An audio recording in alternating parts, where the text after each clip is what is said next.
Hey everyone, it's Luke from LT Gaming, and today we're taking a look at Starminer, a new early access space game that I've been very curious about for a while now, and I know you are also. This is our Should You Buy series, where we play the game, give you our honest first impressions, and try to help you work out whether it's worth your money or time, and in this case, whether it's worth strapping yourself to a giant industrial space brick and hoping the laws of physics are feeling generous. Before we jump in, if you like deep space games or watching me slowly lose my mind trying to fly a giant mining vessel through space, then do give the video a like. It helps the channel massively and it tells the algorithm that yes, we do in fact want more games about stripping space rocks for a profit. So with that said, let's talk about Starminer. Starminer is a space construction, mining, logistics and fleet management sandbox where you build up an industrial operation in space. For some reason, the old British TV show Red Dwarf just came to mind. Did any of you ever watch that? But in this one, you mine resources, sell goods, upgrade your ships, build stations, research new modules, defend those assets, and then gradually push further out into larger sectors. On paper, that might sound fairly familiar, but the way Starminer actually plays is a bit more unusual than I expected. I went into this thinking it would be closer to a Homeworld style space RTS where you command ships from a tactical view and manage your fleet from a distance. But Starminer puts a heavier emphasis on directly controlling your ships in full 6 degrees of freedom. So a lot of the time you're not just clicking on a unit and sending it somewhere, you're actually flying these large industrial craft yourself, lining them up, docking them, mining with them and trying to stop them from behaving like a confused fridge in zero gravity. The basic gameplay loop starts with mining asteroids or debris, processing and selling resources, then you'll be upgrading your craft, and eventually building more permanent stations and specialized ships. As you grow, the game opens up into something broader, with new sectors, more infrastructure, and the sense that you're slowly building a proper space operation, rather than just pottering around with one mining ship. This early access version includes tutorials, a campaign, sandbox, and survival challenge mode,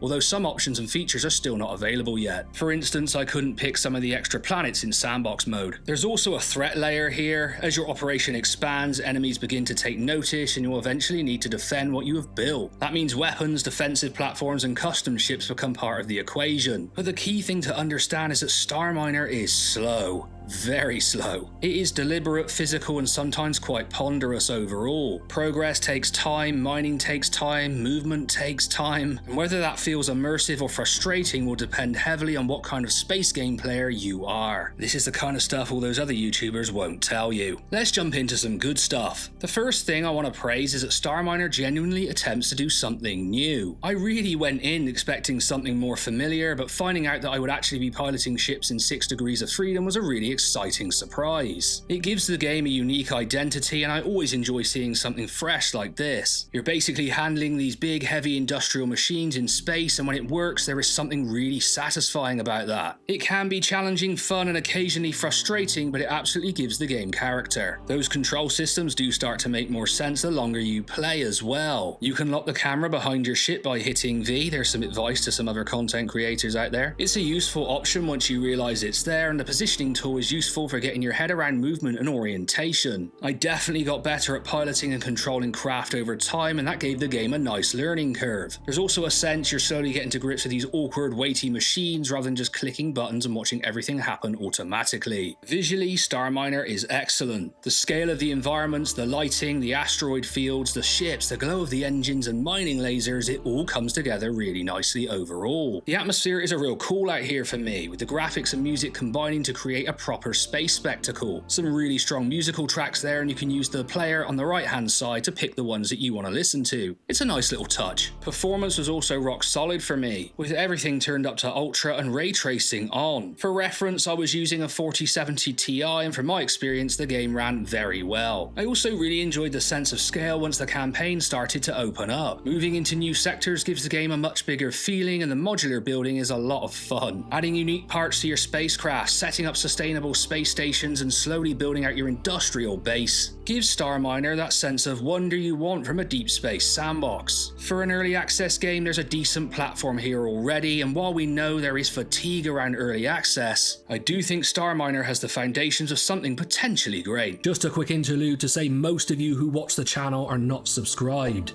So make sure to go down below and hit that subscribe button, because it helps smaller channels like us grow really quickly, and both me and Tom really appreciate it. Now on to the bad, and it's not all plain sailing, guys, I have to say. The first big issue is that the tutorials are not strong enough for a game this complex. They do certainly teach you the basics, but they do not always help you understand what has gone wrong when something breaks, behaves strangely, or simply does not work the way you expected. At one point my ship went into a spin and I genuinely had no idea why. I think it might have been because I forgot to crew it properly, but I could not tell whether it was my mistake, a bug, or just a system I had not understood. That happened quite a few times across my 12 hours with the game, and that leads me into the wider frustration. In a complex sim, it's fine to make mistakes, that is part of learning. In Starminer there were too many moments where I was not sure if I misunderstood the mechanics or if the game had simply gone sideways. One time I tried to sell a good and it did not register. I spent about 30 minutes trying to figure out what I'd done wrong, only to be told by the developers that I needed to reload the game. After that, everything worked fine, which is kind of understandable for early access, but it does wear you down a little bit. The pacing will also be a major barrier for some players. As many of you will know, I'm a massive space sim fan, and I can spend hours in games like X4 and Evochron Legacy just relaxing, flying around, trading, or building something up. But Starminer is extremely slow and ponderous. At one point while I was mining debris, I wandered off downstairs to talk to my kids, came back and it was complete. Nothing had really happened. Nothing had gone wrong, there was no risk, and honestly it did not feel like I'd missed much. Sometimes that slow pace can feel immersive in games like this, but other times it feels like you're just waiting for the game to finish doing something. It's not good. The controls and combat are also going to divide people. I really respect the 6 degrees of freedom approach, and I genuinely like the developers tried something different, but I do think some players will bounce off it hard. There are options to control things in a more Homeworld style way, but that side did not feel as strong to me. Tom, for instance, who is a huge space RTS guy, fired it up and basically went, nope, can't be dealing with this. Combat is also underdeveloped right now. It looks good and building a weapons platform is fun, but in practice it mostly felt like I was shooting little rocks or basic threats out of the sky. There is potential here, but it needs more depth, drama and refinement. So should you buy Starminer? For me, if you're a hardcore space sim fan, a sandbox obsessive, or someone who enjoys getting involved with ambitious early access games, then Starminer is a cautious purchase. There's something genuinely innovative here, and I can see the vision. I do want to give the developers credit for trying something different, but the longer I played, the more the cracks started to show. The tutorials need work, the pacing will be too slow for a lot of players, and the bugs make it hard to understand whether you have made a mistake or the game is broken. Starminer can be fascinating, immersive, and occasionally brilliant, but it can also be confusing, frustrating, and very slow. So it's a cautious yes for the space sim fanatic, but if you're more of a general gamer, or if you're mainly looking for a polished RTS experience like Homeworld, I would wait and see how the game develops. Don't get me wrong here, Starminer is not a bad game at all. You know what, it could be something genuinely special, but right now whether you should buy it depends almost entirely on how much friction you are willing to mine through. So there we go guys, make sure to like, comment and subscribe. I've been Luke and I'll catch you on the next one.